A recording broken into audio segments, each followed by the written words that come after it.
TV Câmara, Campinas.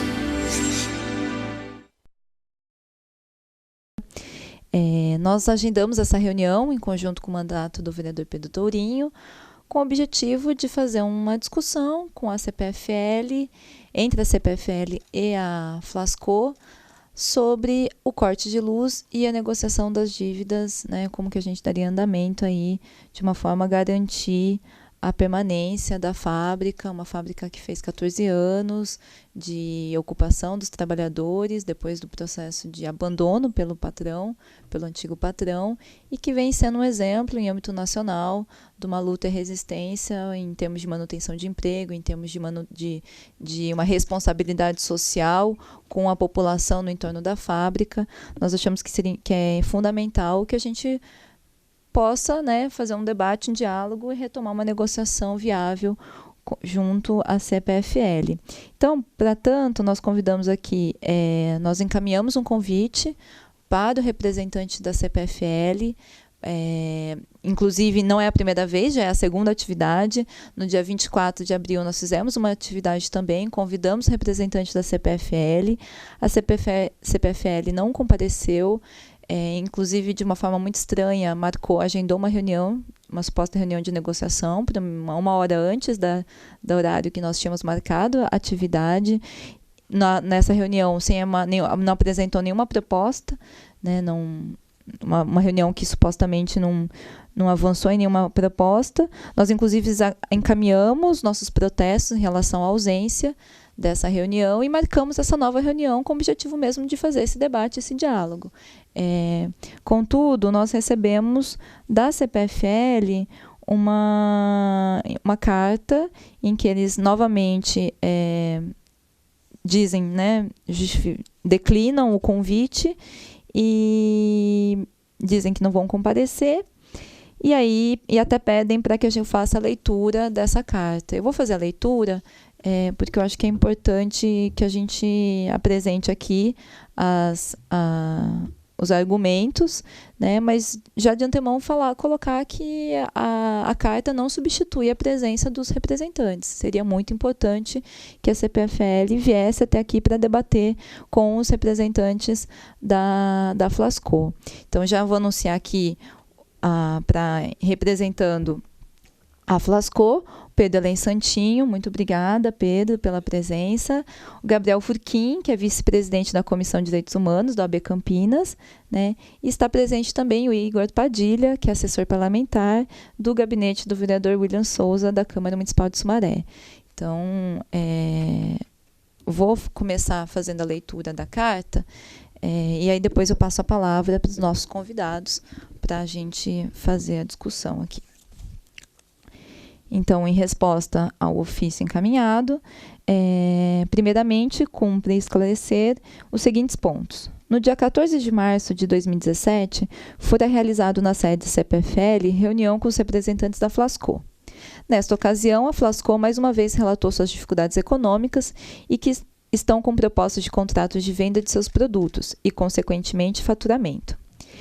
Ratificar a proposta para o pagamento total de seus débitos, oriundo de 2 parcelamentos e faturas de energia elétrica relativos ao seu consumo mensal, desde julho de 2016, em parcelas de até no máximo R$10 mil, em aproximadamente 150 parcelas, mais as contas mensais, visto que é o único valor que, a princípio, a Flasco pode se comprometer a pagar. Ademais, foi requerida em diversas oportunidades pela Flasco a anistia de seu débito, em razão do caráter social de sua produção. No entanto, esta empresa possui CNPJ com atividade industrial e fins lucrativos. Senai 2222, fabricação de embalagens de material plástico. Importante mencionar que a CPFL é uma empresa concessionária de distribuição de energia elétrica regulada pela ANEEL e não possui respaldo jurídico para anistiar débitos de nenhum de seus clientes. O permitido na legislação é a prerrogativa da distribuidora para realizar parcelamentos dos débitos. Nesta ocasião, ainda, a CPFL esclareceu que um parcelamento de débitos não pode superar 60 parcelas mensais, bem como questionou a Flasco sobre a possibilidade de ser apresentada uma garantia factível para o pagamento dos débitos. Com relação ao primeiro parcelamento feito com a Flasco, em 100 parcelas mensais, 2 dos fatores que influenciaram a autorização da CPFL foram: primeiro, o montante do débito em discussão era decorrente dos então sócios da Flasco.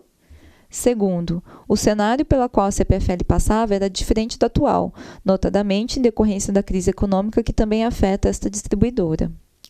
Ainda foi deixado claro que a CPFL, bem como outras empresas do setor de serviços, também registrou aumento da inadimplência nos últimos meses, diante de um cenário econômico desafiador para todos, bem como que para fornecer energia à Flasco ou qualquer outro cliente deve fazer a compra de energia e pagar todos os tributos incidentes, sem receber contraprestação de seu cliente pelo serviço prestado. Mesmo com todas as ressalvas acima, a CPFL se comprometeu a apresentar à diretoria executiva a proposta da Flasco, demonstrando os parcelamentos já honrados por esta empresa como ponto positivo a ser ponderado pela diretoria. Esclareceu ainda que a negociação com a Flasco havia chegado ao limite e, em caso de não aprovação pela diretoria executiva da proposta apresentada, seriam aplicados os termos dos parcelamentos de débito e da legislação setorial vigente aos consumidores inadimplentes. No entanto, depois de feita uma simulação do parcelamento do total do débito da Flasco, considerando o montante de R$ 1.643.578,92 em 150 parcelas mensais, sem a incidência de encargos decorrentes da inadimplência, a parcela correspondente seria de R$ 33.908,76 e, portanto, mais do que o triplo do valor proposto pela Flasco. Após o indeferimento da proposta oferecida pela Flasco, a CPFL pessoalmente, conforme documento que segue acostado ao presente comunicado, entregou a notificação, cuja cópia da CPFL foi devidamente protocolada e assinada por colaborador da Flasco em 22 de março de 2017, informando sobre o indeferimento e requerendo o pagamento integral do débito até 28 de 3 de 2017, sob a pena de suspensão do fornecimento de energia, nos termos de confissão de dívidas vigentes à legislação aplicável.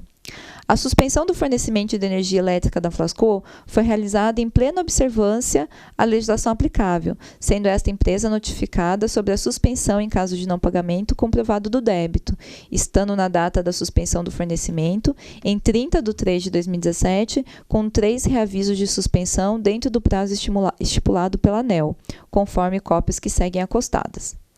Ante a questão preliminares acima mencionadas, passaremos a esclarecer pontualmente as informações alegadas pela Flasco em resposta à carta da CPFL recebida em 31 de 3 de 2017. Fundamentalmente, a CPFL não se responsabiliza pela destinação dada ao comunicado entregue de 22 de 3, conforme informado no item 12 acima. Caso os representantes da Flasco não tenham recebido a tempo os esclarecimentos e solicitações da CPFL, é uma questão que deverá ser resolvida internamente, visto que temos a cópia assinada pelo Sr. Irã Soares de Oliveira. Ainda é importante esclarecer que o objetivo do comunicado acima mencionado era somente informar o indeferimento da proposta apresentada pela Flasco, concedendo mais um prazo para o pagamento total de débito, visto que as partes chegaram ao limite das negociações. Paralelamente ao comunicado de indeferimento da proposta apresentada pela Flasco, a CPFL vem mensalmente notificando esta empresa sobre a suspensão do fornecimento de energia elétrica por falta de pagamento, nos termos do artigo 172 e 173 da Resolução Normativa da ANEEL número 414 de 2010, sendo que somente de reaviso a CPFL tem 3 que lhe conferem guarida para suspender o fornecimento, ou seja, a segunda notificação da CPFL, que deverá ocorrer após expirar o prazo de 15 dias para o pagamento, concedida a primeira notificação, que se não ocorrer, a CPFL poderá suspender o fornecimento a qualquer momento, em até 90 dias contados da data da fatura vencida e não paga pelo cliente. Assim, o argumento alegado pela Flasco, que foram surpreendidos pela suspensão da energia elétrica de sua unidade consumidora de forma indevida e ilegal pela CPFL, não merece prosperar, ante os argumentos transcritos acima e documentos acostados ao presente. A CPFL não reconhece a oferta alegada pela Flasco, referente ao não pagamento de suas faturas mensais de consumo de energia elétrica. Importante mencionar que os débitos da Flasco vêm crescendo de forma contínua, bem como suas propostas para pagamento são feitas em cada vez mais parcelas, com valor mensal cada vez menor. Resumidamente, quando a CPFL aprovou o primeiro parcelamento vigente, a Flasco se comprometeu e declarou que dispunha de meios para arcar tanto com o parcelamento como as contas mensais relativas ao seu consumo de energia elétrica. No entanto, essa declaração não prosperou, sendo necessário um segundo parcelamento, com a mesma promessa por parte da Flasco, e poucos meses após este segundo acordo, novamente deixou de arcar com os compromissos assumidos perante a CPFL, requerendo um terceiro parcelamento que vem demonstrando ser inviável tanto para a Flasco quanto para a CPFL. Todas as ações tomadas pela CPFL, que culminaram na suspensão do fornecimento de energia elétrica da Flasco, foram pautadas não somente nos termos de confissão de dívidas vigentes e legislação setorial aplicável, como também da boa-fé por parte da CPFL, que foi até o limite das negociações do débito, que restaram infrutíferas. Com relação à segurança, na data que a CPFL recebeu a Flasco, 30/3, ocorria a reunião do Conselho de Administração na sede e sempre nessas ocasiões há reforço na segurança. Em nenhum momento se aproximaram dos representantes da Flasco, muito pelo contrário, os representantes da Flasco, ao saírem da sala de reunião da CPFL, tiraram fotos dos profissionais por entender que estavam trabalhando em razão da presença da Flasco na CPFL, o que não procede. Para a retomada das negociações com a Flasco, a CPFL requer a apresentação dos documentos comprobatórios da validade jurídica das garantias sugeridas por esta empresa. Desde já, a CPFL ressalta que todas as garantias passaram por análise da diretoria financeira, assim como é feito com todos os demais clientes da distribuidora. Após a aprovação do financeiro, com relação à garantia apresentada, será feita a simulação da quantidade de parcelas para acomodar os valores da Flasco pode se comprometer a pagar, qual seja entre 10 e 20 mil reais mensais, sem prejuízo da conta mensal de energia. Fundamentalmente, as garantias apresentadas pela Flasco devem considerar o prazo requerido para parcelamento, qual seja 150 parcelas mensais. Abaixo seguem os documentos iniciais solicitados pela CPFL, eles trazem um conjunto de documentos, acho que não cabe aqui colocar. Por fim, cabe informar que no dia 27/4 foi realizada nova negociação da dívida para avaliação da Flasco, conforme abaixo. Entrada, R$ 302.938,35 na assinatura dos termos da confissão da dívida. Parcelas, 12 vezes, R$ 123.199,95, com o pagamento da primeira parcela em 15 de junho. Essa condição dispensa a apresentação de garantias firmes. Diante dessa proposta, a Flasco apresentou contrapropostas, a quais estamos interagindo diretamente com o Sr. Pedro Santinho, com o intuito de celebrar um parcelamento viável para ambas as partes. Somando as negociações em curso, respeitosamente declinamos do convite da audiência na ilustre Câmara dos Vereadores a realizar-se no dia 8 de maio, a 13h. Solicitamos a leitura na íntegra, em plenário, dos esclarecimentos supracitados a título de dar ciência aos ilustres vereadores e a todos os participantes. Colocamos à disposição para outros esclarecimentos necessários através do consultor de negócios José Nanini Neto, aí assinado aqui pelo Devanir Montuani Júnior, gerente de relacionamento do PUA e Poder Público. Eu acho que é importante, como eu já disse, a carta não substitui a presença dos representantes. Eu lamento muito que eles não estejam aqui. Nós fizemos a leitura da carta até para apresentar para o público os argumentos usados. Contudo, nós fomos informados também que a própria carta já está desatualizada, que já existe uma nova proposta que foi feita na sexta-feira, no curso das negociações. Eu tentei entrar em contato com a CPFL hoje pela manhã, inclusive com o telefone que eles mesmos colocaram aqui, do senhor José Nanini, não consegui falar com ele, então, de mais uma vez, eu lamento que eles não estiveram presentes, e eu acho que a gente vamos dar início aí à atividade, mas acredito que seria uma forma bastante responsável de uma companhia concessionária, responsável pelo fornecimento de luz, comparecer, né, a essa atividade para a gente poder, inclusive, avançar num debate, negociação, né, enfim, a gente poder discutir os pontos apresentados. Bom, dando andamento, então, eu vou passar a palavra para o Pedro Santinho, que é o representante, presidente da Comissão dos Trabalhadores. Boa tarde. Eu queria, na verdade, começar acho que todos puderam escutar a carta aí, mas levantar algumas questões que têm a ver com a discussão atual, que é a discussão da religação e da suspensão do corte de energia da CPFL, que é a empresa privada fornecedora de energia aqui na região de Campinas, e a Flasco, que é uma empresa administrada, ocupada pelos trabalhadores, que vai completar agora 14 anos, sobretudo nesse momento de crise que a gente passa. E tem uma informação, e a gente não vai ter todas elas, exatamente porque a CPFL é uma empresa privada, e as empresas privadas são uma caixa preta que o conjunto da sociedade, inclusive o poder público, tem muito pouco acesso, que é o que foi manchete nos jornais aqui em Campinas, que após o nosso corte de energia no dia 30 de março, a gente, por informações internas que a gente obteve dentro da CPFL, do débito que havia de 60 milhões do Hopi Hari com a CPFL, e que ele poderia até acreditar em alguma alegação de coincidência, mas passado a nossa denúncia, tanto a partir já do dia 30, como na Câmara de Vereadores depois em Sumaré, a CPFL se viu obrigada a cumprir o que ela mesma diz que é a lei e cortou o Hopi Hari. Mas julgo que não seja coincidência que devam haver diversas outras empresas, desses empresários que tomam café junto nos grandes restaurantes da cidade, que devem ter várias outras que também estão inadimplentes e que a CPFL não corta. Foi necessário que a gente trouxesse a público essa informação para que eles, constrangidos, executassem uma dívida que passa de 60 milhões de reais do Hopi Hari com a própria CPFL. O que só demonstra que a privatização das empresas, do setor público, tira o controle da sociedade desses serviços, dessas empresas mesmo, porque é aquela caixa preta.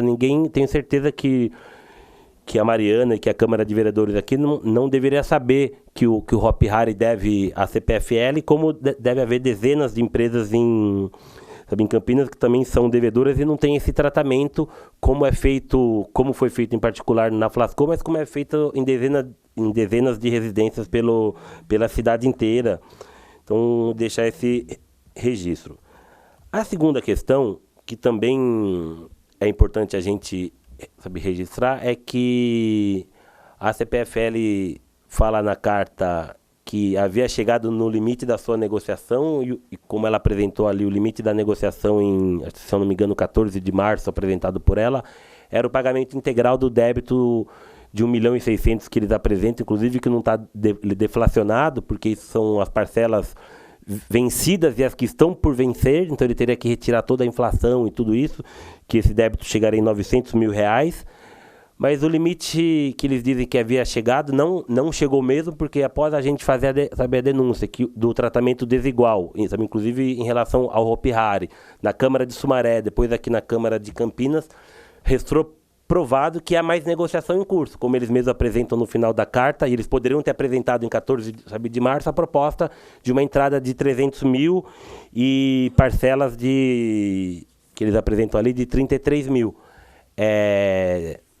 Então, o que prova que, na verdade, foi uma intransigência, uma falta de vontade de negociar, que nos parece, pela leitura do documento, inclusive pelas negociações com ele, que eles falam que os outros parcelamentos feitos com a Flasco foi num momento diferente, que nesse momento a própria CPFL passa por uma crise, mas penso que é óbvio para qualquer um presente aqui, ou que possa pensar sobre a questão, que é bastante injustificado pensar o tamanho da CPFL, que é uma das maiores empresas de energia do mundo, pensar o impacto da crise econômica que a gente passa hoje no Brasil para eles e para centenas e milhares de famílias que têm as suas energias cortadas nas suas casas, ou mesmo para várias empresas na própria cidade de Campinas, região que tem cortado por conta da crise e não consegue pagar, diante da CPFL, que é uma grande empresa que faz negociações aos montes com o BNDES, com o governo,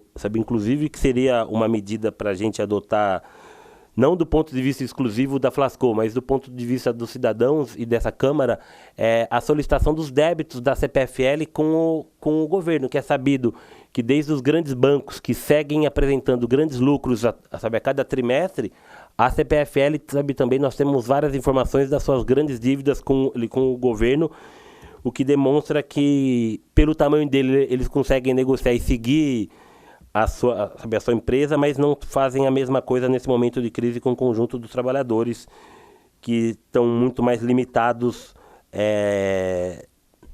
diante dessa crise econômica que passa. Terceira coisa, eu não vou me estender aqui sobre a história da Flasco, que são 14 anos, sabe, de luta. Nós encontramos a fábrica já naquela época com quase 1 milhão de dívida, isso pensar 14 anos atrás, e com a empresa, sabe, ao contrário do que a gente, sabe, poderia imaginar, na mão do patrão ela tinha esse débito há 14 anos e a energia estava ligada.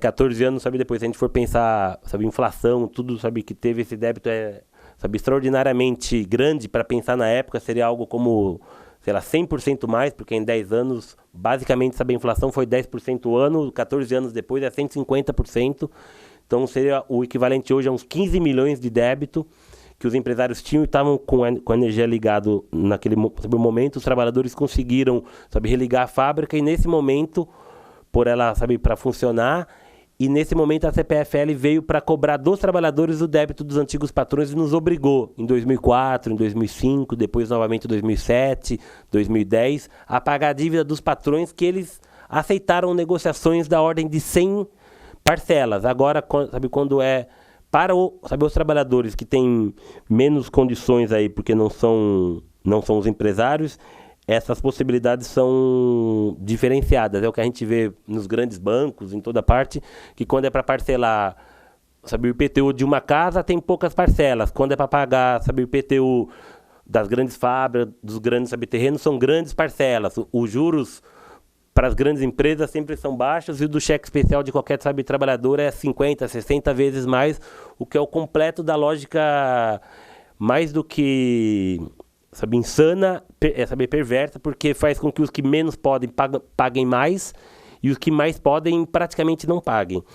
Essa história que manteve, sabe, empregos e direitos dos trabalhadores ao longo de 14 anos e nos últimos 2 anos vem se enfrentando com essa crise que afeta todos os setores, sabe, da economia, para a gente falar apenas da crise do ponto de vista, sabe, econômico. Então a Flasco, sabe, iniciou já no ano passado essa negociação com a CPFL, prevendo exatamente que diante da crise não conseguiria arcar com todos os seus custos com, sabe, energia elétrica. E a gente acabou chegando nesse momento achando que poderia negociar com a CPFL, que levaria isso em consideração. Só que não foi o que ocorreu. Pulando aí, já indo diretamente, sabe, para a última parte que penso que seja importante, na carta a CPFL apresenta a proposta de a gente fazer um pagamento, foi no dia 24 de abril, de R$300 mil de entrada à vista, que seria, a nossa última conta de energia foi R$70 mil, então significaria 5 contas de energia praticamente, sem a religação da energia, e depois parcelas de 130 mil, que seriam equivalentes a 2 contas de energia mensais, que esse seria o parcelamento possível deles fazerem sem nenhuma garantia daquelas que eles exigem, que são terrenos, contas bancárias com muito dinheiro e tal, que supostamente eles exigem dos outros empresários, mas que a gente também não tem conhecimento se, quando tudo é feito, sabe, em sigilo comercial, sabe, entre as empresas, nós não sabemos se eles exigem mesmo isso ou não, mesmo embora eles digam que sim. A gente apresentou na quinta-feira, depois na sexta-feira, como conta proposta, um pagamento em 10 dias após a religação de R$100 mil, que seria uma proposta que, conversado, sabe, com eles me afirmaram que seria possível, e as parcelas de R$130 mil mensais, o que seria uma parcela muito grande ainda, sabe, para a Flasco, e que a gente teria que avaliar assim que ligar com os clientes e os fornecedores para a gente manter, sabe, conseguir saber honrar isso, mas seria possível diante da conversa com eles. Ocorre que a gente, até o momento, isso foi negociado de quinta para sexta, até o momento eu estou aqui até, sabe, olhando o meu celular, que eu já recebi 2 ligações enquanto eu falo. Até o momento eles ficaram de responder até sexta-feira, às 6 horas da tarde, e até o momento não deram, sabe, resposta alguma. A carta, inclusive, como a vereadora Mariana já apontou, diz que tem a negociação, mas está desatualizada. Então penso que talvez fosse até importante, até se o doutor Alexandre pudesse ligar para eles e tal, porque a presença deles aqui teria sido fundamental para eles, inclusive, trazerem essa essa resposta que o que eu tratei com o Luciano, com o Devanir, que são quem intermedia a negociação com a CPFL, seria possível. Sem isso, a gente segue na Flasco numa situação que, do ponto de vista prático, é terminal. Porque a fábrica ela existe produzindo, os trabalhadores hoje estão, vários deles, com ameaças de corte, de energia, com quase 60 dias sem receber pagamento, porque o último pagamento foi no início do mês de março e o corte de energia foi no final de março, e nós já estamos em maio, o que tem consequências sociais diretas para aqueles que trabalham lá, mas mais do que isso, consequências diretas para a comunidade, porque, para quem não conhece a empresa, a Flasco é uma fábrica muito grande, são quase 150 mil metros quadrados, que abandonado vai se transformar em um cemitério de empregos, mas mais do que isso, um lugar de crescimento do que, de pior, o desemprego pode, causar, que é a violência, o mundo, de drogas, o que tem um impacto imediato para os seus vizinhos, para os moradores, ao lado disso. Então, penso que, essa Câmara, em não havendo uma resposta enquanto perdurar essa atividade hoje, a gente poderia preparar talvez uma delegação, como já houve da outra vez, para ir à CPFL amanhã.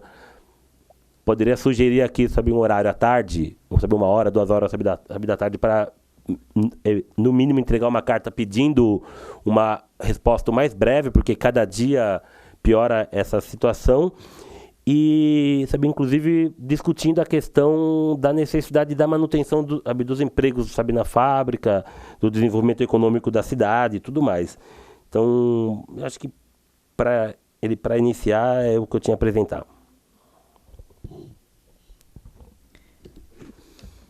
Obrigada, Pedro. O doutor Alexandre vai tentar fazer um contato com a CPFL nesse momento.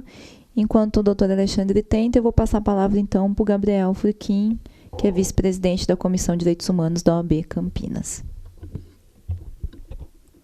Boa tarde a todas e a todos. Excelentíssima vereadora Mariana Conte, agradecemos o convite e parabenizamos pela realização desse evento. Saudações e agradecimentos extensíveis a todos que dele participaram. Excelentíssimo Pedro Santinho, agradeço, saúdo Vossa Excelência, extensível a todos trabalhadores e a todas trabalhadoras da fábrica ocupada Flasco, que atualmente sofrem, e o sofrimento se submete à mais irrestrita igualdade. O sofrimento que eles sentem é o mesmo sofrimento que se sente do outro lado do mundo. É nítido o caráter da Flasco, uma fábrica ocupada sob gestão operária, para o cenário local, regional, nacional. Uma experiência única no Brasil, que tem promovido o desenvolvimento social, ademais da promoção e concretização de direitos humanos fundamentais, como emprego, melhorias nas condições de trabalho e moradia. Em razão disso, nós nos solidarizamos com todos e todas trabalhadoras e trabalhadores da fábrica Flasco e desejamos que seja construída uma solução dialogada o quanto antes, medida urgente para que esse desenvolvimento não seja barrado, para que essas conquistas sociais não sejam esquecidas. Muito obrigado.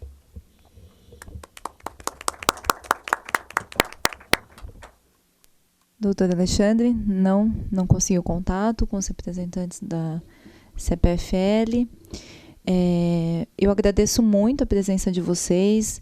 Infelizmente, eu acredito que essa situação que a Flasco vive hoje, ela expõe toda a deficiência dessa lógica econômica que está colocada no nosso país, que é um trato desigual entre as partes.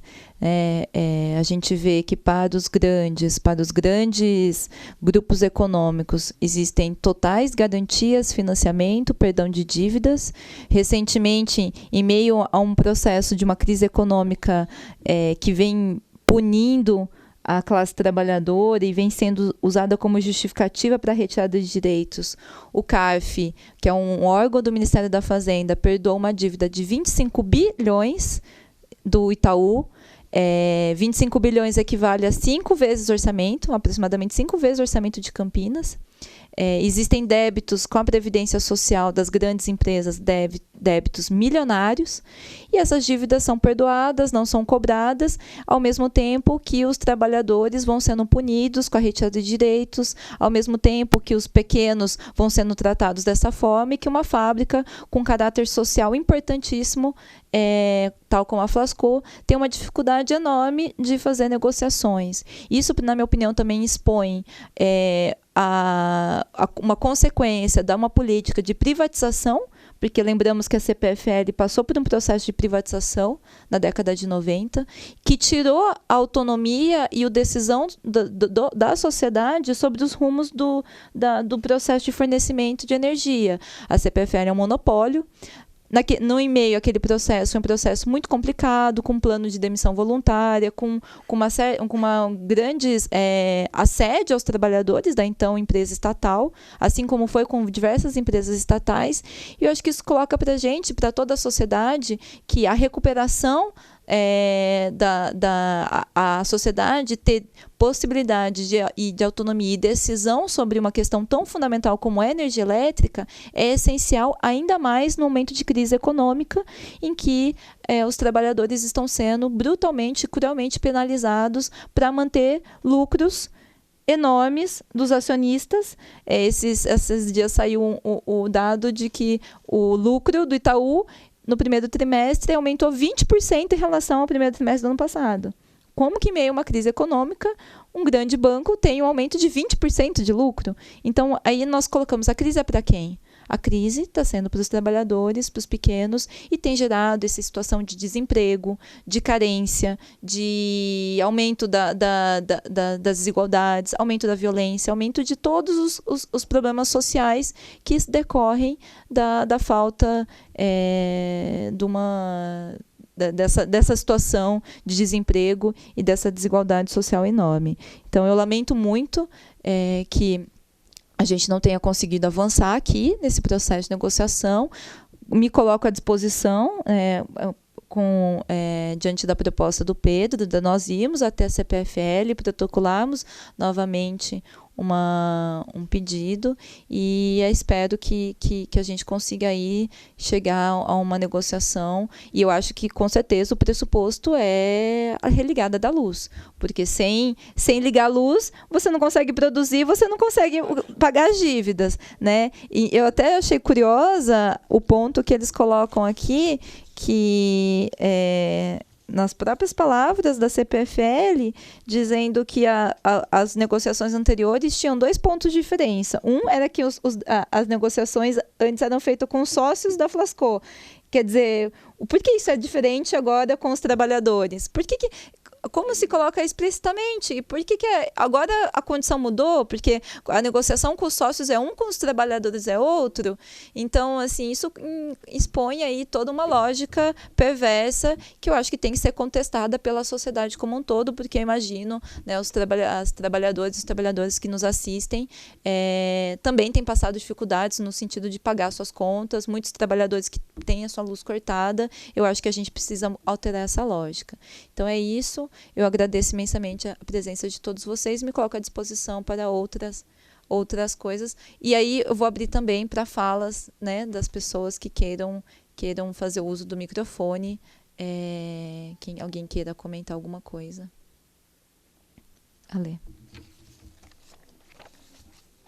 Alexandre, doutor Alexandre Mandel.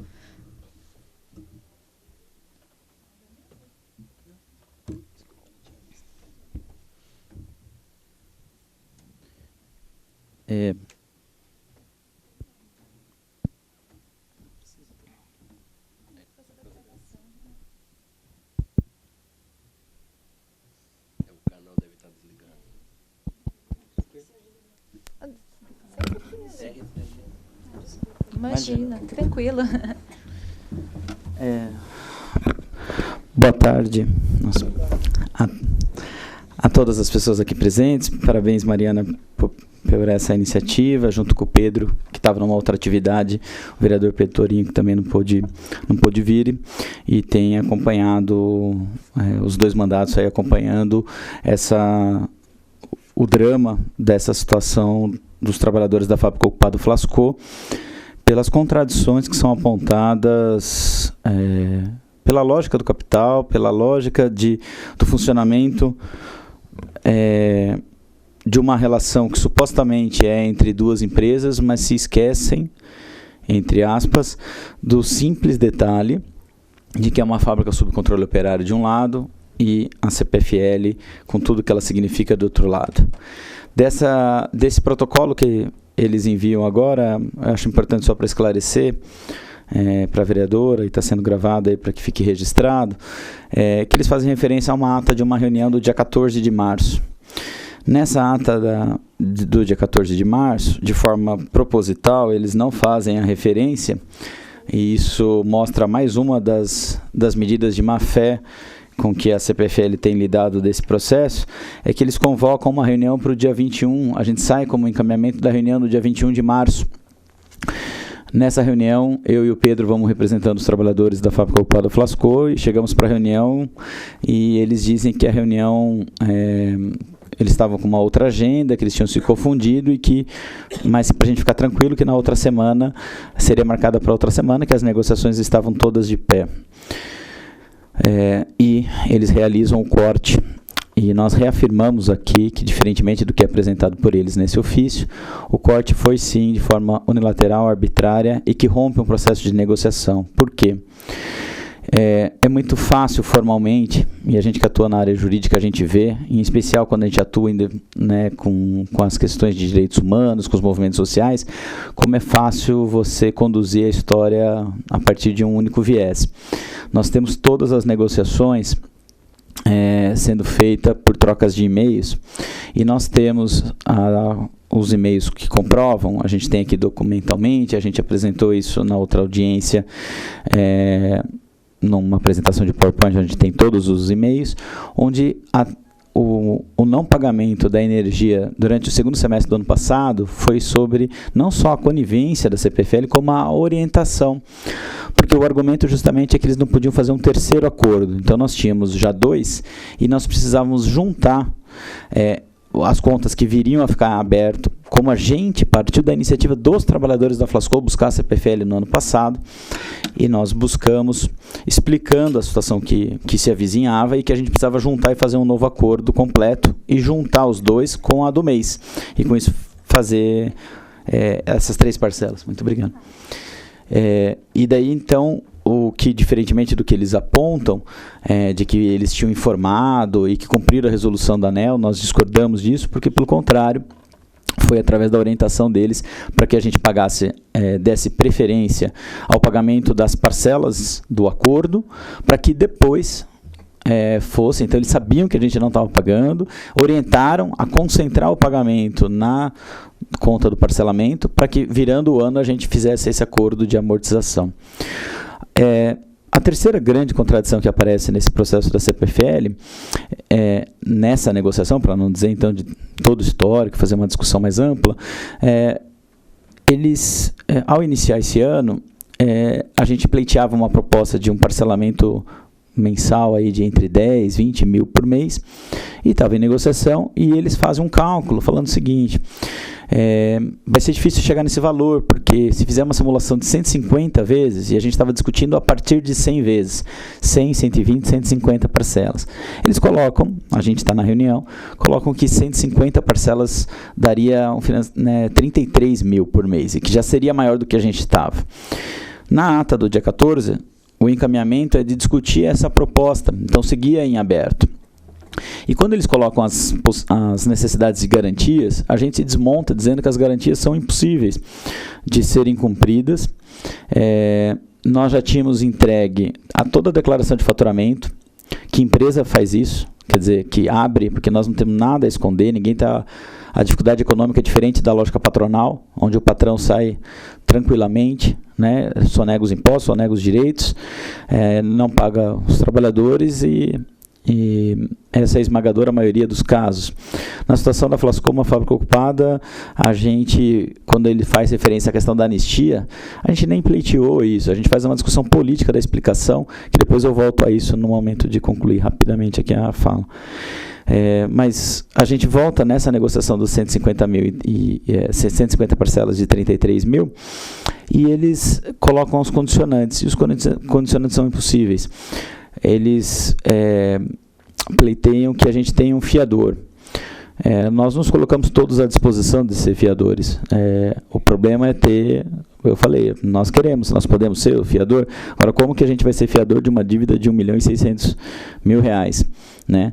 A gente não tem patrimônio, não tem salário, não tem renda, e isso também se comprova. Eu vou pegar meu extrato lá e a gente vai ver como é que a gente vai a vida de cada trabalhador. Então, se não tiver quase todos com o nome no Serasa, enfim, essa é a realidade dos trabalhadores da fábrica ocupada Flasco. A segunda garantia que eles solicitam é de um bem. Nós falamos, a fábrica tem vários bens, tem várias máquinas, tem um barracão, tem o próprio terreno da fábrica, tudo isso está à disposição para a gente nomear. No entanto, é de conhecimento público, inclusive da CPFL, nós mesmos sempre falamos que está tudo penhorado. E daí a CPFL não aceita.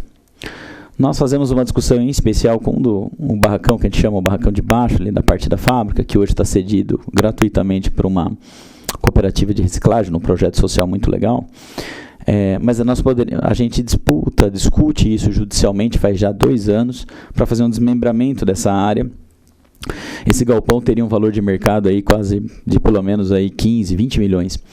E isso poderia ser vendido e o pagamento à vista para a CPFL. Como poderia pagar outros débitos, inclusive fiscais, na Justiça do Trabalho, e é isso que a gente vem discutindo. Um processo de desmembramento, qualquer pessoa que trabalha com um mínimo de conhecimento em relação a isso sabe que é um processo bastante moroso. Então a CPFL ela queria que a gente entregasse isso. Faz o desmembramento e daí a gente negocia. Falei, né? É o contrário. Quer dizer, a CPFL tem que entender que é um processo, que nós podemos incluir isso, mostrando que ao fazer o desmembramento, ao pagar, isso vai demorar anos, mas sim é uma forma de dar garantia para a prevalência do pagamento da CPFL. Não aceitaram.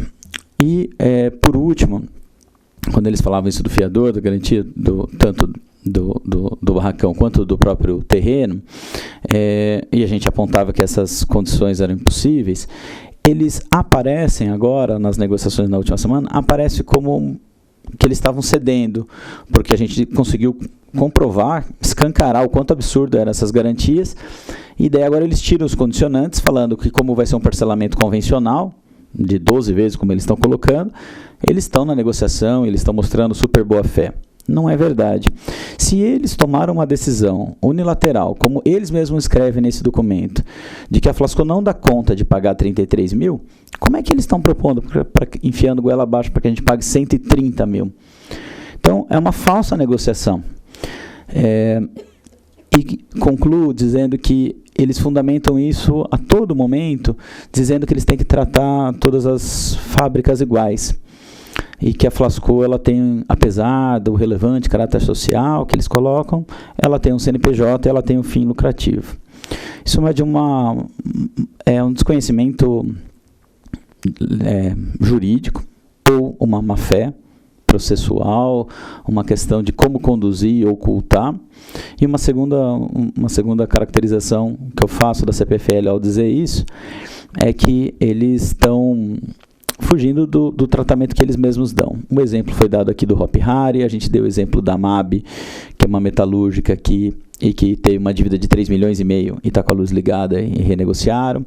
O 2 pesos e 2 medidas mostra também como eles negociavam com os patrões e como eles vieram negociar com a gente, como eles fizeram um acordo em 100 parcelas, porque era a dívida do patrão, e agora com a dívida dos trabalhadores, como é que eles não estão negociando.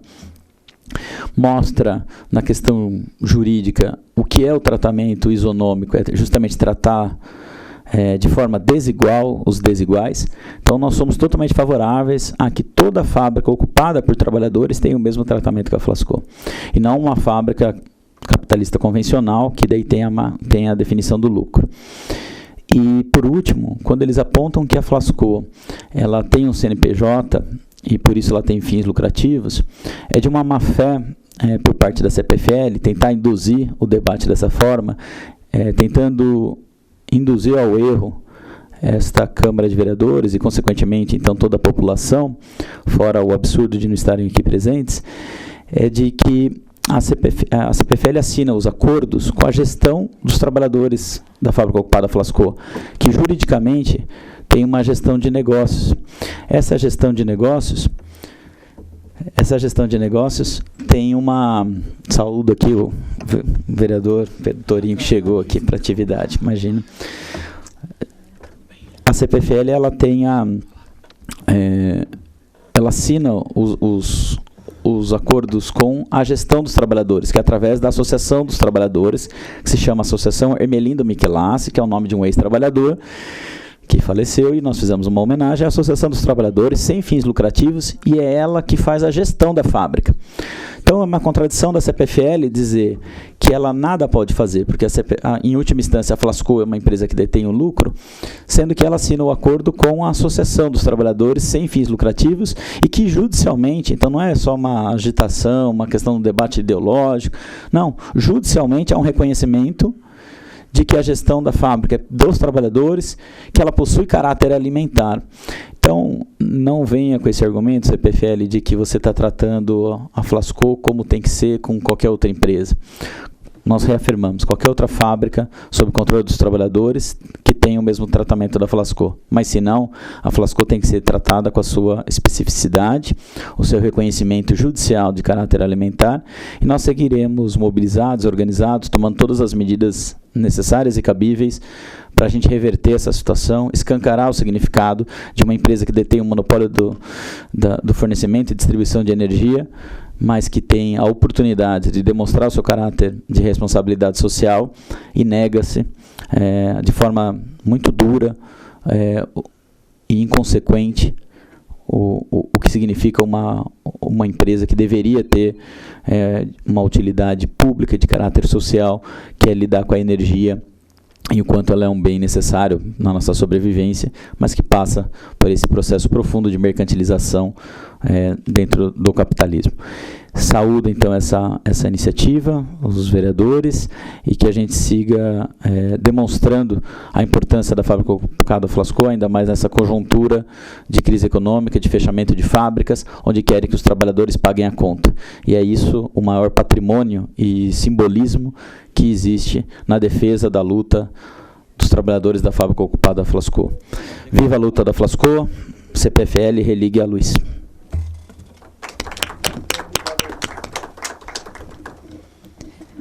Obrigada, doutor Alexandre. Eu vou passar a palavra, então, para o companheiro, depois eu passo a palavra para o vereador Pedro. Obrigada, Pedro, né, pela...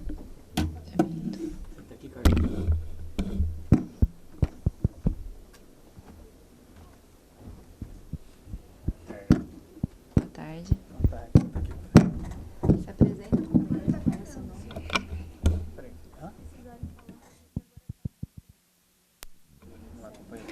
Então, eu pedi a fala, que o Alexandre e o Pedro, meu nome é Carlão, da Flasco, tem 20 anos que trabalho lá. E eu pedi a fala porque a gente deixa só o Alexandre e o advogado falar, a gente, trabalhador, tem que pôr a cara para bater também. E quando nós conversamos lá na prefeitura, toda a conversa que tem sobre a força, eu estou participando na Câmara de Sumaré, na reunião dele lá na companhia. Eu vim na outra aqui 2 vezes já venho aqui. Então, a companhia, ela participando um negócio, ela quer acabar com aquela fábrica, porque nós estamos sendo honestos, nós estamos indo conversar com eles, ponhando a proposta para eles, e nós queremos que os pais de família, e nós não estamos correndo das dívidas. Nós estamos se pondo, só porque nós estamos fazendo uma proposta, porque para salvar o emprego lá. O que adianta nós fazer uma proposta do jeito que eles querem? O que eles pedem para mim vai comer? Que os trabalhadores vão só a caminho só para pagar a companhia? E eles fez as propostas de 150 mil aí. Tem que dar entrada, depois daqui 20 dias tem que pagar mais 150. E os trabalhadores vão comer o quê? Pô, nós temos 30 dias, tá com a luz cortada. Pensa que é fácil? Não é fácil. A gente fica com dívida dentro de casa, com as lojas, com de luz. A gente mesmo gasta a força deles em casa, a gente paga. Eu acho que a gente não está correndo do prejuízo de que eles estão levando. Eles querem acabar com a fábrica, eles vão perder. Nós também vamos perder. Nós perder, eles vão perder milhões. Nós podemos perder o nosso direito todo, nosso emprego. E eu acho que eles têm que pôr na cabeça. Lá não tem bandido, não tem vagabundo, certo? Lá é um pai de família, tá lá dentro, para levar comer dentro de casa. Porque quando no tempo do meu patrão, atrasava a luz lá. Eu trabalhei lá no tempo, 20 anos lá dentro.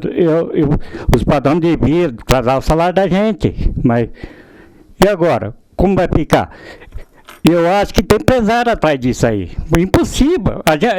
Eles não levam nem para fazer negociação, não quer fazer uma negociação, né, fazer uma proposta alta, para os pais de família não ter o salário. Como vai continuar? Eles estão esperando o quê? A gente se gastando a gente lá, a gente fica o dia inteiro lá, vai à noite para cuidar de lá para ninguém não mexer, não roubar. A gente está lá durante o dia, à noite, e agora a gente está indo atrás deles. Eles vêm com a proposta para não ter salário os trabalhadores, meu. Eles estão só pensando neles, não está pensando nos pais de família que estão lá dentro. É nós que vai só a camisa para pagar essa dívida dele. Não vai ser o dono da fábrica, porque a fábrica ela tem dono ainda. Ela tem dono, porque nós já foi várias vezes em Brasília pedir para passar, né, o nome da associação, a fábrica. O Lula negou, os ministros falou que não pode, que saiu até piada na internet, que se essa moda pegar. Pô, que moda? Você acha que uma pessoa ficar ali lutando para manter a fábrica aberta, para ter um emprego, para gerar mais emprego, isso é moda de pegar? Não é moda de pegar não, pessoal. Eu tenho quase 60 anos de idade. Você acha que eu vou caçar emprego fácil ali fora? Não é assim não. A companhia tem pé na cabeça. Nós estamos correndo em cima para fazer negócio, mas o negócio não é do jeito que eles querem. Nós lá dentro tem pai de família que depende de salário. Tem pai de família. Então vamos ser, eles têm que ter consciência que eles estão fazendo. Já vai para 30 dias. Mais de 30 dias. Vai esperar mais 30 para dar câncer nos trabalhadores? Vai dar câncer em nós? É mais fácil eles chegar na cara dele e falar assim, não vou ligar mais. Não vou ligar mais, sabe o que nós faz? Mete fogo naquilo lá. Vai chegar um ponto de nós fazer isso aí, para não matar, para não brigar nenhum com o parceiro nem com o outro. É triste, pessoal, é triste. Você chegar em casa, precisar do dinheiro para pagar uma conta, não tem. Eu vou ficar dependendo da minha mulher, do meu filho. Jamais eu penso nisso. Eu quero trabalhar, quero suar. Manter mais emprego, dar mais emprego para nego jovem. Porque nós pegou, quando ocupou, nós pegou, foi 10 pessoas para trabalhar. 10 jovens. A minha filha mesmo é um que entrou lá. E era para nós estar bem avançados, mas porque nessa crise do governo não ajuda. Se vai pedir uma coisa, não ajuda. Era para nós ter as marcas que eles tiraram de lá, o patrão, era para nós botar de bordo, ter 300 pessoas trabalhando lá, só jovens, não é pessoa, e umas pessoas pouca de idade. Não é feio, não é isso que nós queremos, nós não queremos de graça deles. Se nós não quiséssemos, a firma tivesse aberta, nós nem ia atrás, nem ia no juiz pedir falência. Mas não quer não, quer o posto de trabalho dentro de Sumaré. Dentro de Sumaré.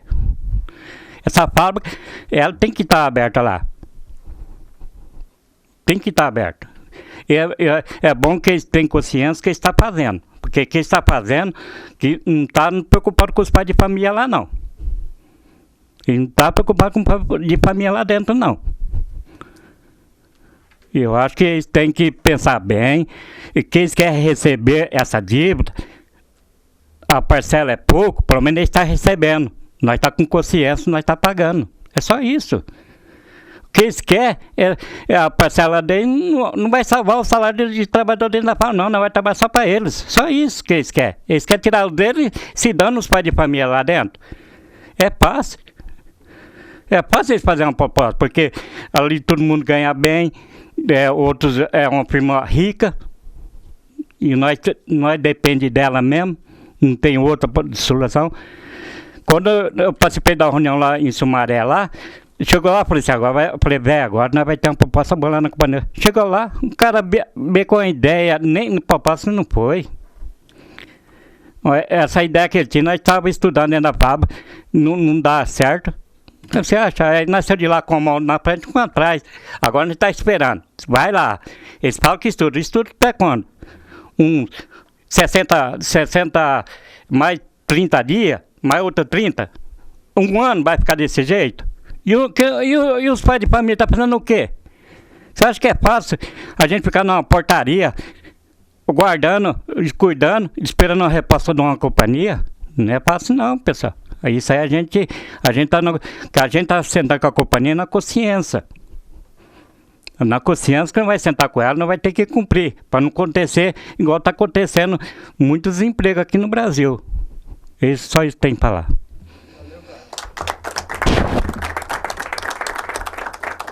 Muito obrigada, Carlão. Eu vou passar então para o vereador Pedro Tourinho, para as suas considerações. Bem, boa tarde a todos, a todas. Boa tarde aqui, Mariana, os colegas aqui da Flasco. Quero primeiro pedir desculpas pelo meu atraso, tá? Fiquei preso numa atividade que eu estava e acabei não conseguindo chegar aqui a tempo.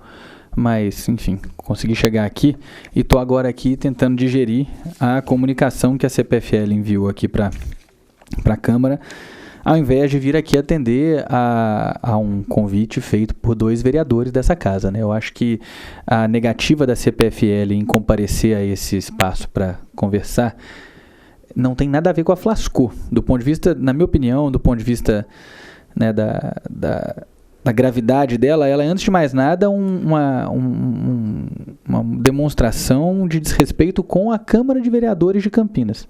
Tá? Quero começar por aqui.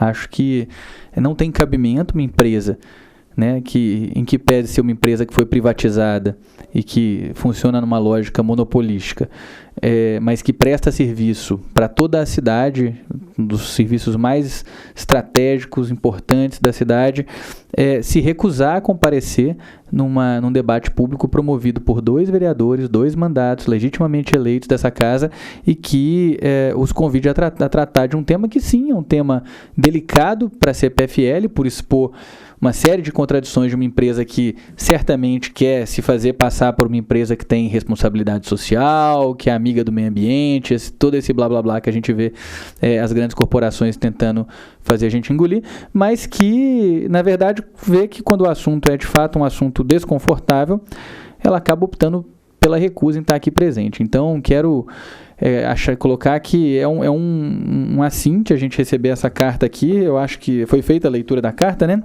Eu acho que talvez nem merecesse a leitura. Eu acho que já é um gesto muito, muito nobre você dar um espaço para uma entidade uma empresa que se recusa a vir aqui falar pelos próprios representantes, com as próprias palavras, aquilo que deveria ser dito, né? Eu participei da reunião que foi feita há umas 2 semanas atrás, aproximadamente, por representantes da Flasco com a CPFL, e quero aqui testemunhar que essa reunião foi uma reunião muito, muito estranha, porque, na verdade, a reunião já começava com a afirmação da CPFL de que efetivamente ela não estava interessada ou disposta a ceder em nenhum dos seus dos seus pressupostos para poder negociar com a Flasco. É um perfil de negociação que muito estranho, que é o perfil de falar, vamos sentar para negociar, contanto que eu possa permanecer precisamente onde eu estou e você venha para mais perto de mim. Quer dizer, não é uma negociação, né?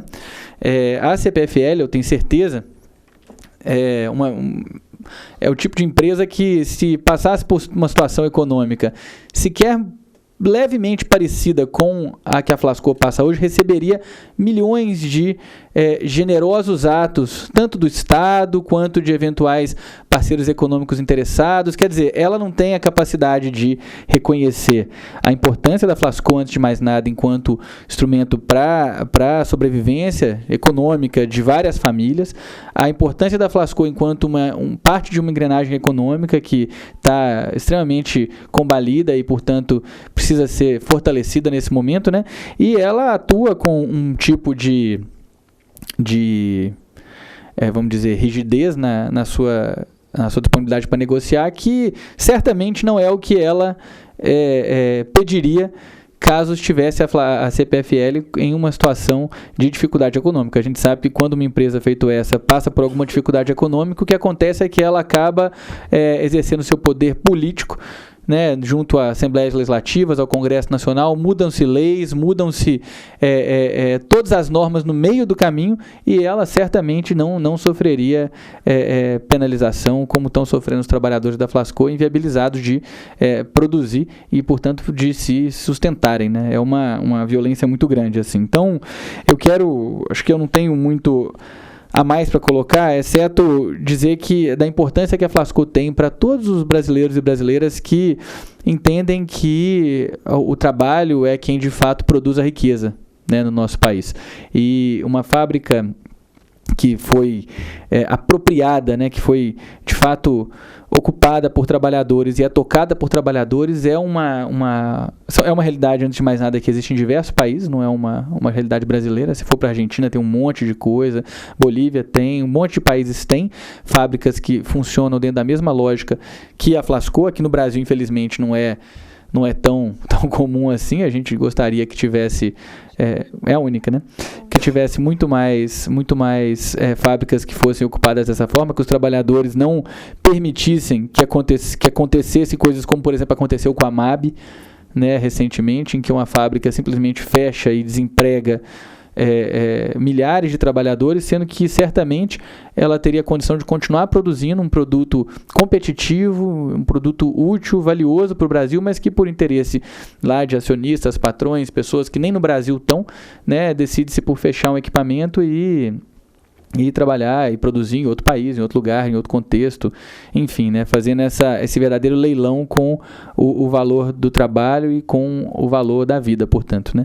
Então, é muito importante para todos nós a Flasco sobreviver, continuar produzindo dentro de uma outra lógica, né, e mostrando que é possível, sim, e que é inadmissível que essa lógica pseudo-liberal na qual a CPFL opera, que é pseudo, porque na hora que eles precisam, eles não são nada liberais, eles pulam no colo do Estado e se utilizam de todas as reservas do Estado para se proteger e se defender. Essa lógica pseudo-liberal venha a sacrificar o projeto de uma fábrica feita a Flasco e a vida de muitas pessoas, né? Então, com isso, eu acho que eu vou ter que conversar com a Mariana. Não sei como é que a gente pode encaminhar isso aqui, mas eu acho que a gente não pode ser leniente com essa atitude desrespeitosa que a CPFL teve conosco e, evidentemente, com o pessoal da Flasco. É isso. Obrigada, Pedro. Nós, inclusive, repudiamos, né, a ausência da Flasco. Nós até aprovamos, da CPFL, nós aprovamos na outra reunião em que eles não estiveram presentes, nós encaminhamos uma moção de protesto em relação à ausência da CPFL na atividade, inclusive pelo fato de marcar uma reunião praticamente no mesmo horário, numa reunião que nos estranhou muito, afinal não tinha nenhuma proposta nova.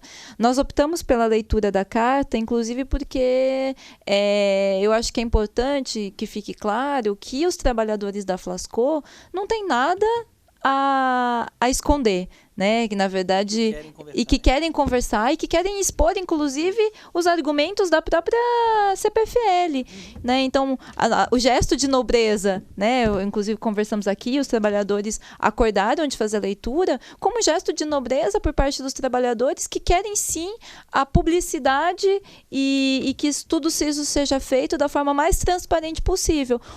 Fato que a CPFL não tem demonstrado, né? Não tem demonstrado na forma como vem tratado os trabalhadores, na forma como se coloca com relação aos nossos mandatos, nessa solicitação feita pela Câmara. Então, eu acho que para nós interessa o quanto mais público for, para nós é melhor, né? Então, eu vou passar a palavra aqui então para o Pedro e para o Gabriel, para as suas considerações finais. Continuando, eu queria, na verdade,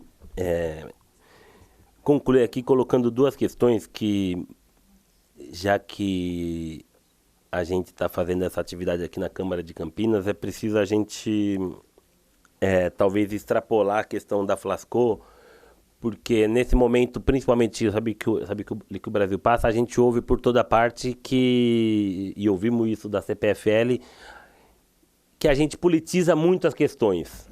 Isso é um debate que a gente sempre ouve, a CPFL mesmo nos acusa disso e tal, e talvez a língua portuguesa, inclusive, ajude a gente a entender menos isso, né? Porque politizar, talvez uma expressão melhor disso seria cidadanizar.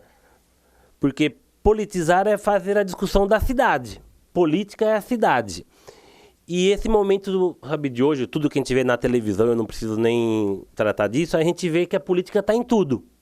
Sobretudo dentro das grandes empresas monopolistas e mundiais, que a gente tem tanto brasileiras quanto as de fora. É a política que move elas. Eles não são os políticos por trás dela, fazendo os seus lobbies, os seus, sabe, conchavos, para garantir as decisões favoráveis a elas, dentro dessa casa, dentro da Assembleia Legislativa, dentro da Câmara dos Deputados e no Senado. Essas empresas todas não existiriam. Então, eu acho que é preciso politizar a questão para a gente poder, sabe, efetivamente discutir as questões aparentemente menores, como pode parecer uma questão menor o fornecimento de energia para uma fábrica há 14 anos administrado pelos trabalhadores. Então, eu queria colocar algumas questões que ficariam aí como contribuição para os vereadores dessa casa, talvez, sabe, debaterem e discutirem os meios, ou nessa casa, ou mesmo com o companheiro Igor da Câmara de Sumaré também discutir, que são informações importantes. Primeiro, eu apresentei isso de forma bem direta em Sumaré. É conhecido aí, acho que tem milhares de decisões judiciais que confirmam isso. Eu não sei o quanto isso exatamente em qual lei está, mas o serviço de energia é um serviço público, sabe, relevante, essencial. Tem várias determinações com essas nomenclaturas. Tal. E a gente sabe que hoje, diferente de, 160 anos atrás, tudo precisa de energia. E é talvez inadmissível, ou no mínimo um contrassenso, que o conjunto das empresas que produzem esses copos, que produzem a nossa comida, que produz tudo, estão em prejuízo, e a empresa que fornece energia para elas funcionarem estão dando lucro. É um contrassenso porque, na verdade, essa empresa fornece o substrato primeiro que todas as outras precisam. Se elas estão dando lucro é porque elas poderiam praticar preços menores, elas poderiam ter uma política de desenvolvimento econômico e social muito melhor, exatamente com esse lucro que coloca em questão, mais do que o controle social sobre as empresas que prestam serviço público, porque existe algum pela Agência Nacional de Energia Elétrica e tal, mas mais, sabe, do que isso, a própria estatização dessas empresas. Eu, por diversas vezes, estive dentro da CPFL, e lá dentro da CPFL eu peguei, um estudo dos grandes distribuidores brasileiros, que mostra que em 70% dos países do mundo, 70% dos países da OMC, a energia elétrica é estatal. Da OCDE, né? Isso, da OCDE é estatal. Se você pegar a França e a Alemanha, o fornecimento de energia, inclusive, é de empresa municipal. Municipal. É uma forma de você fazer um controle da atividade econômica e, sobretudo, isso, sabe, para o município tem um impacto muito grande. Eu não sei quais são os meios dos vereadores, né, nessa casa, ou nominalmente, ou no mínimo em número sabe, exigir da Agência Nacional de Energia Elétrica, da própria CPFL, o número de cortes de energia que seja em percentual das residências, do comércio e das indústrias, porque isso tem a ver diretamente com o desenvolvimento local. Talvez eles não queiram das empresas fornecer os nomes, mas isso seria importante a gente saber pedir, porque tem a ver com discutir o desenvolvimento local, que cabe também à Câmara de Vereadores. Em segundo lugar, que é uma questão que a gente pouco sabe, mas no ano passado foram mortos em acidentes relativos à energia elétrica, sabe, no país, 8.000 pessoas. Dessas 8.000 pessoas, 7.500 pessoas foram mortos, são chamados terceiros. Eles mesmos chamam assim, são desavisados na rua, que por conta da má instalação e do precário serviço de energia elétrica feito, sabe, no Brasil, morreram porque o fio elétrico caiu e matou a pessoa. Tem a ver exatamente como se pode ter lucro se não se investe em qualidade no serviço que leva à morte das pessoas. Eu também penso que talvez em relação a Campinas a gente possa pedir para saber o número das pessoas que estão morrendo, porque a CPFL não investe 1, 2, 3% do seu lucro para fazer o cabeamento de acordo com as normas últimas de segurança que impeça e faça a zero cair a morte das pessoas, sabe, pelo Brasil. Sem contar nos 300, mais ou menos, que é o número dos terceirizados que são mortos, sabe, trabalhando. Mas esses 7.000 são de terceiros que nem trabalhadores são do setor. Porque dizer que talvez os trabalhadores estejam ali, sabe, os patrões podem dizer que não usaram, sabe, PI, que eles assumiram, sabe, o risco. Mas você andar na rua e morrer é no mínimo, sabe, contraditório com a empresa, sabe, ter lucro. Parte disso que ela está chamando de lucro, ela deveria ter, sabe, investido em qualidade para impedir e a zero a morte nisso. E a CPFL, sabe, a CPFL não, as empresas de energia, sabe, brasileira estão, se eu não me engano, em 7º em lucro pelo mundo e em mais de 100 na qualidade dos serviços prestados, que vai diretamente isso da morte das pessoas.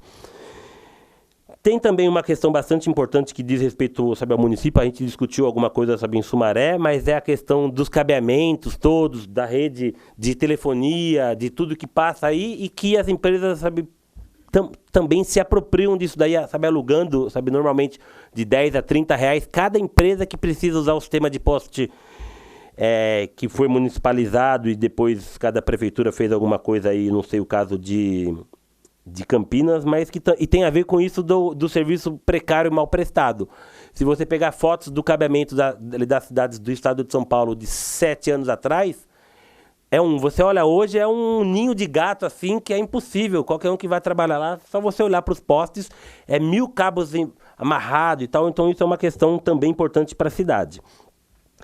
Por fim, para encerrar mesmo, definitivamente, eu acho que em relação, sabe, a Flasco, queria dizer que, em primeiro lugar, a gente, sabe, entende que fazer esse debate sobre a questão de energia diz respeito diretamente ao emprego e à vida das pessoas, que na política a gente chama de desenvolvimento econômico. Mas o desenvolvimento econômico é a vida das pessoas, é o emprego.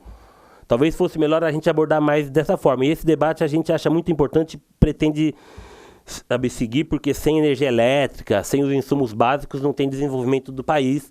E com uma empresa, sabe, que atua dessa maneira, se esse desenvolvimento ocorreu nos últimos anos, aí 10, 12 anos, ele com certeza foi limitado, sabe, por isso. E se a gente pretende ter um desenvolvimento social e, sabe, econômico para frente, com esse modelo que está aí, vai ser, no mínimo, um constrangimento, sabe, um impeditivo, um limitador para até onde a gente pode chegar. Em segundo lugar, propor, o vereador Pedro não estava aqui, que a gente talvez, mais ou menos, a gente pode combinar isso melhor mais tarde, mas como não tivemos resposta da CPFL, eu liguei agora há pouco que eu me ausentei aqui, eles falaram para eu, sabe, retornar depois das 5, mas eu sei que o expediente na CPFL encerra às 5, então não devemos ter resposta hoje, que a gente faça, sabe, uma delegação praticamente simbólica para ir protocolar um documento dizendo que cada dia que a Flasco está sem energia é um risco maior para todos os trabalhadores e para tudo. Só uma coisa que eu tinha esquecido, que eu anotei aqui, eu acho importante, saber falar. O objetivo nosso aqui, primeiro, saber lugar, não vou pedir desculpas, porque acho que não vem ao caso, mas, sabe, o objetivo nosso em nenhum momento foi ele denunciar o acordo escondido que com certeza havia da CPFL com o, sabe, Hopi Hari para fechar, sabe, Hopi Hari. Mas com certeza foi a nossa publicização da questão que fez com que em 10 de abril 10 dias, sabe, depois eles cortassem, sabe, o Hopi Hari. E não é, sabe, o objetivo nosso seguir esse debate sobre com quem a CPFL corta e não corta para cortar mais e mais empresas privadas, inclusive, sabe, por aí. Mas é necessário a gente saber esclarecer que é preciso ter publicidade em como se faz essas negociações. E que não é possível que, sabe, o Hopi Hari, que hoje discute com a Disney, ser comprado no seu processo de recuperação, sabe, judicial, ele possa ter uma negociação em outros termos, sabe, do que trabalhadores simples, mas que trabalham, sabe, todos os dias e produzem, sabe, tiveram até então. Então, eu até, sabe, lamento que hoje o Hopi Hari está funcionando sobre geradores e tudo mais. Acho que devia ser, sabe, restabelecido o fornecimento lá, mas é necessário que haja exatamente uma isonomia que não houve até então, e que a CPFL deve pensar, sabe, medidas não para cortar tanto a Flasco, sabe, como outras empresas e as, sabe, residências, mas que possa, sabe, efetivamente ter política que utilize dos lucros seus dos últimos anos para ter uma política que mantenha as atividades econômicas na cidade. Então, sabe, é isso. Muito obrigado a todos. Obrigada, Pedro. Gabriel, por favor, para as considerações finais. Parabenizo todas as falas que fizeram uma análise profunda desse conflito social instalado, esse sofrimento pelo qual passam todos e todas trabalhadoras e trabalhadores da Flasco, e vez mais prestamos solidariedade a todos e estamos à disposição para a construção de uma solução dialogada, urgente, para que a ausência de fornecimento desse serviço essencial não seja um anteparo ao desenvolvimento social que estava em curso.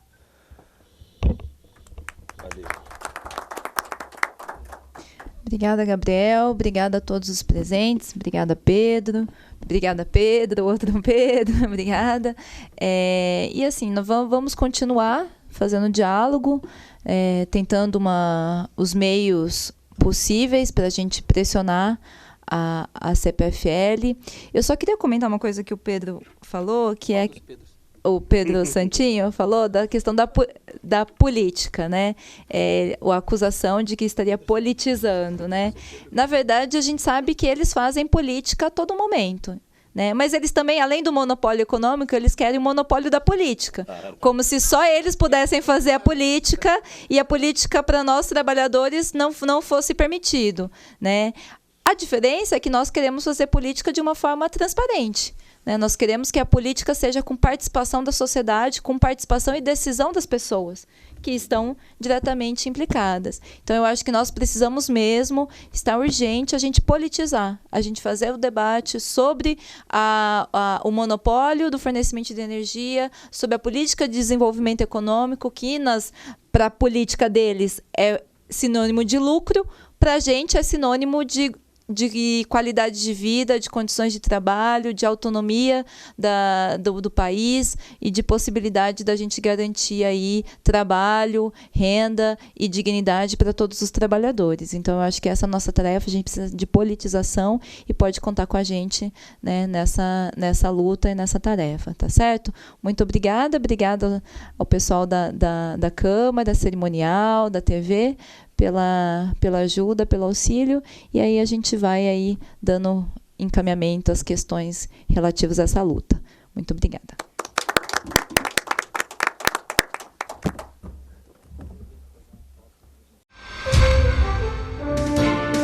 TV Câmara Campinas.